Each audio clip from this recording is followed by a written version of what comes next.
With all that we covered in the last video, you now know the science, so it's time to start putting that theory into practice.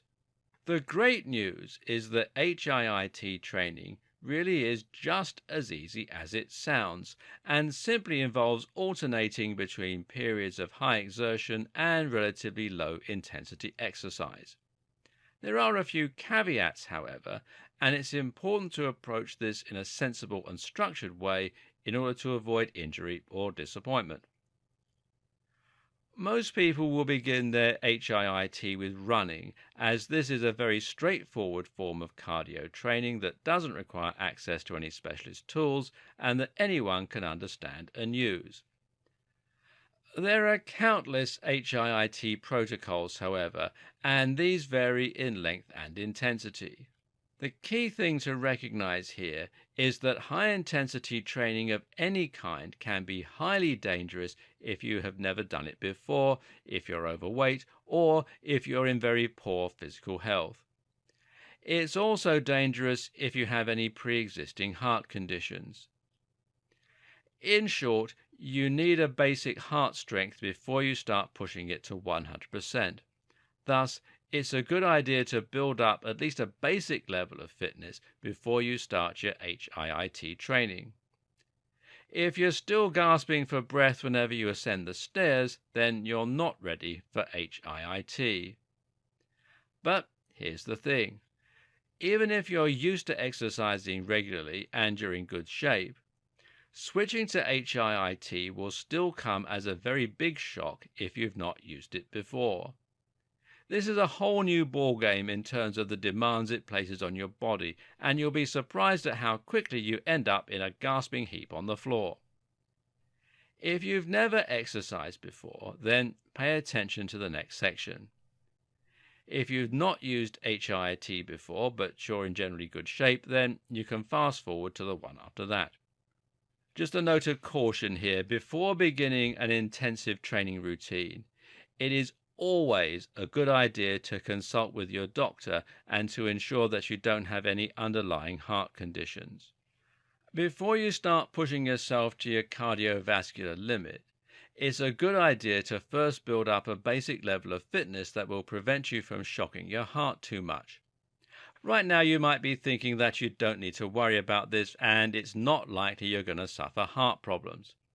Even if you're not worried though, building this basic level of fitness is important for your ability to stick with an intense HIIT workout.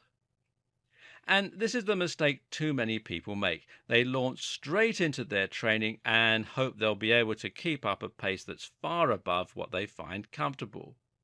The belief is that you need to be pushing beyond your comfort levels in order to lose weight. But what actually happens is you end up hating exercise and dreading your workouts.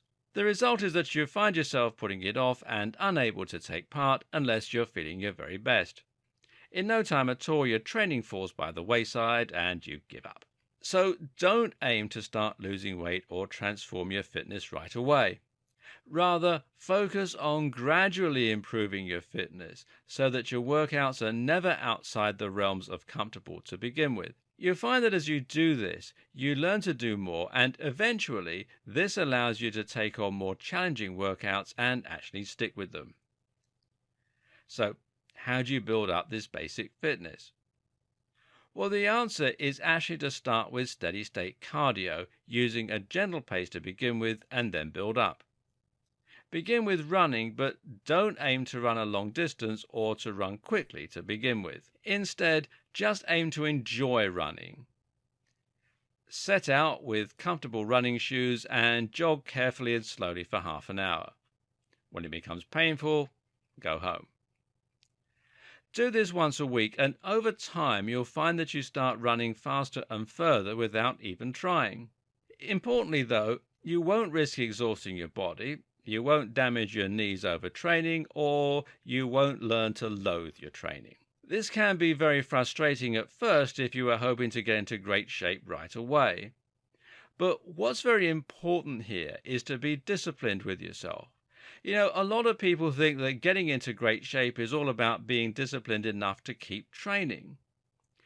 Just as important, though, is to be disciplined enough to be patient and to build that basic level of strength before you approach the more intense types of training. Build up your strength and stamina slowly, and then you can look at adding HIIT workouts. And again, you're going to start gently. A lot of people will hear the words HIIT and assume this is one type of workout.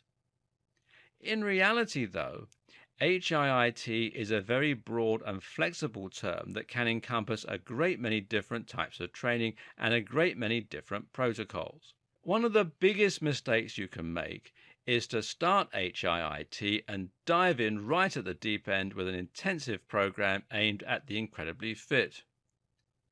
One of the most popular choices, for instance, is Tabata. This is a brutal, punishing, fast and highly effective method of training that will leave you gasping for air and covered in sweat in just 4 minutes. But it's also far too intense to start with, and especially when running. So instead, let's begin with a very easy beginner routine. Jog for 2 minutes and sprint for 10 seconds. Repeat this 5 times. It sounds very easy, but you'll quickly find that just 10 seconds of sprinting is more than enough to completely exhaust you. By the time you're finished, you'll be completely exhausted and you'll feel as though you can't perform another 2-minute jogging session. Finish this with a 10-minute cool down. The entire workout will take you 12 minutes, but you'll find you're easily as tired, if not more tired, than you would have been after jogging at a steady state for 30 to 40 minutes. Moreover, this is enough to trigger the afterburn effect and to leave you burning calories for hours afterwards. Because this type of training is so fast, you can afford to do this 2 or 3 times a week. Once you start to become more confident, you can then move on to the next step, which is jog for 2 minutes, then sprint for 30 seconds. You can also increase the number of laps to 8 and then 10.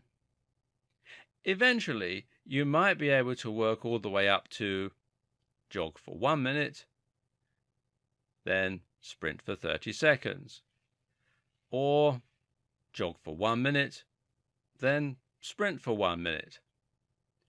Again, though, you should only move on to these harder difficulty levels once you've built up the basic fitness and heart strength to be able to cope relatively easily.